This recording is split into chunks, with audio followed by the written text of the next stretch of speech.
Hey everyone, Poindexter here. I've thought a bit about what missions I was going to perform this week, and I've settled on a strategy of finishing off the 2 damaged airfields and hoarding my SO points for the big show I have planned for next week. Basically, this week will be a repeat, target-wise, of last week. But if there is one thing that can be learned from last week's performance, it's that anything is possible. So, let's get started.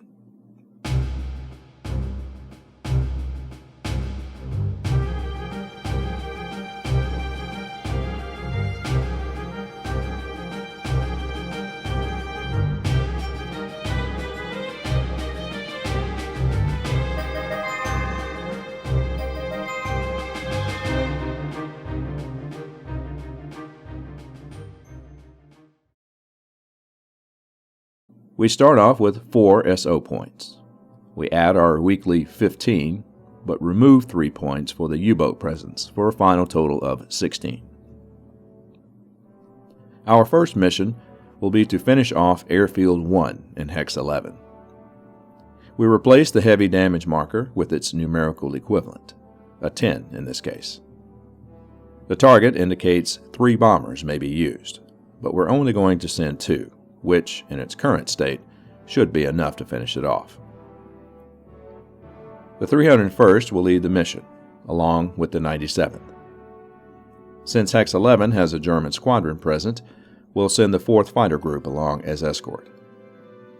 We'll arm the bombers with M30s and place our mission markers on their respective maps. We roll for the German response, and the roll is a 9, modified to a 7 for an average response.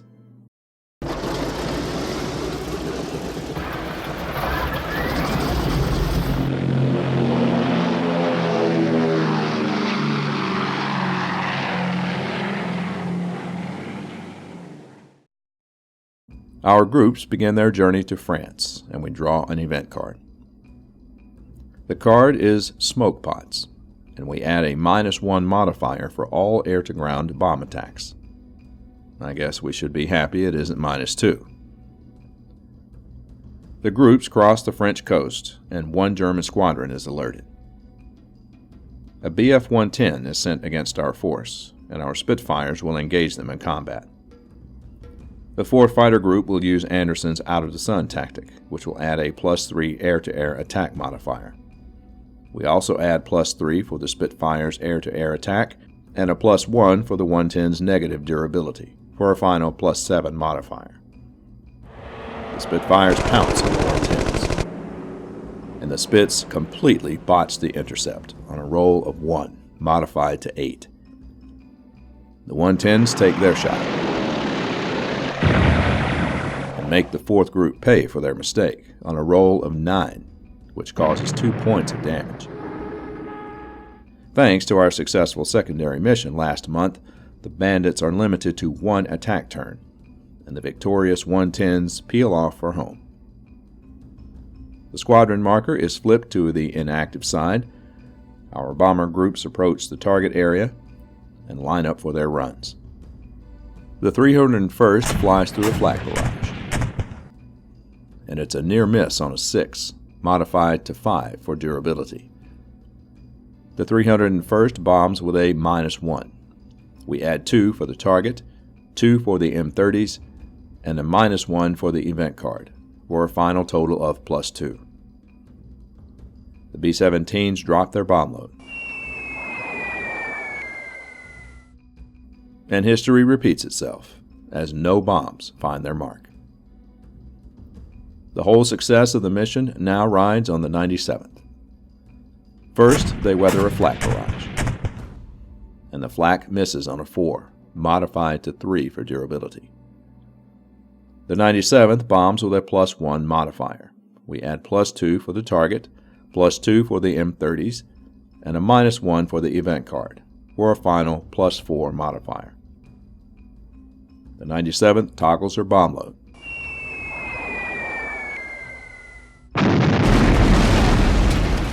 Good hits are scored on the airfield, but not enough to destroy it. 3 points of damage are added on modified rolls of 9 and 14, but one bomb misses on a 6. Our groups turn for home, and we draw an event card. And the card is Fewer Bandits, which, at this point in the mission, is ignored.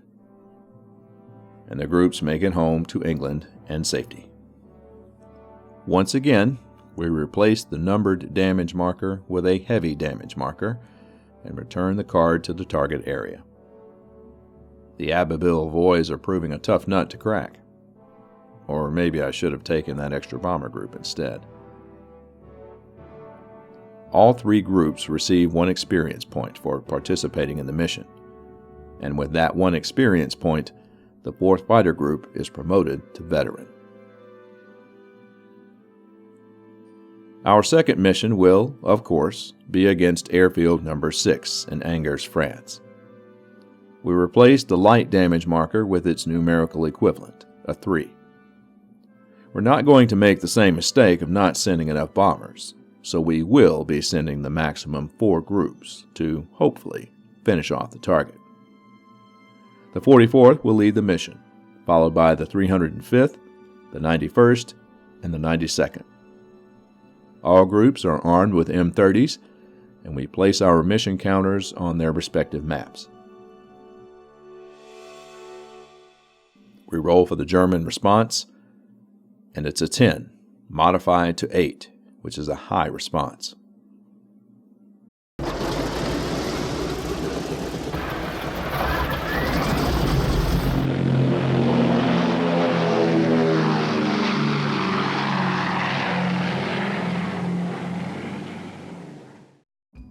The groups form up, and we draw an event card. The draw is Luftwaffe redeployment. We are to play 3 SO points to re-roll placement of 3 German squadrons of our choice, which we will do. We'll roll for the squadrons in hexes 11, 9, and 13. After doing so, this is the new squadron deployment. Only 1 squadron was moved, but it did open up the German defenses a small amount on their western flank. The bomber fleet moves into France, and the high response activates 1 German squadron. A no bandit counter is drawn, and our groups meet no resistance. The German squadron is flipped to its rearming side with the number 3 at the top, and our groups move into the target area. The inactive squadron is rotated to 2, and we begin our bomb runs. Flak attacks hit on a roll of 7 or higher. The 44th group weathers the first barrage, and the gunners miss wide on a 1. The 44th will only bomb with a +2 modifier for the M30s. She lines up and lets loose her bomb load.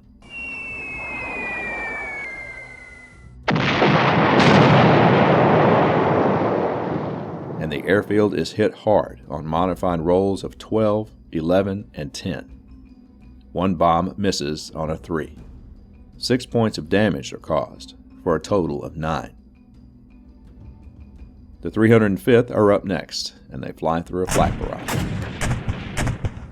And it's a near miss on a 7, modified to 6 for durability.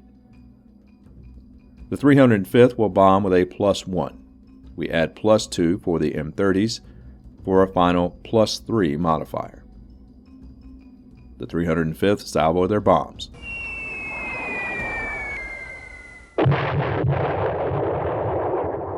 And it's a weak strike. 1 bomb hits on a modified 8, while 2 miss on rolls of 4 and 6. 1 point of damage is added to the airfield. The 91st is next, and they fly through a flak burst. And the gunners miss wide again on a roll of 1, modified to 0 for durability. The 91st will be bombing with a +2 modifier for the M30s. The B-17s drop their bomb load.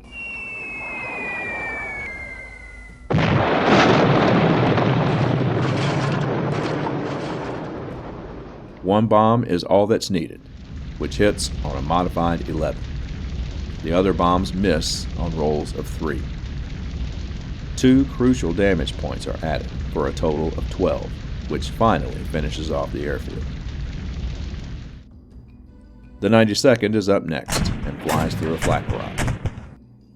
And it's a miss on a roll of 2, modified to 1 for durability. The 92nd will bomb with a +1 modifier, and we add +2 for the M30s for a final +3 modifier. The group drops her bombs into the Inferno. And it's another good strike. 2 bombs hit on modified 11s, and 1 misses on a 4. Another 4 points of damage are added, for a final total of 16. We earn 4 victory points, and the bandits' disrupted counter is moved to space 4. Our groups turn for home, and we draw an event card. The draw is German radar system down. We may choose to re-roll the German response and add -2 to the result, but since we won't be encountering any more German resistance on the way home, we'll ignore the card. And our bomber fleet lands safely in England once again.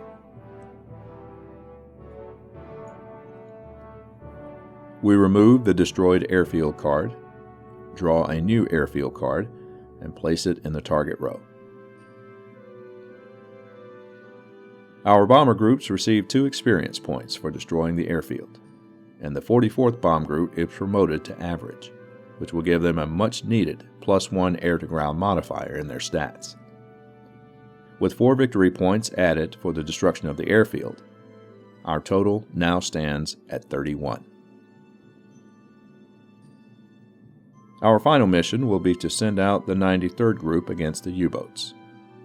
As we know, we'll have to roll a 7 or higher to destroy it.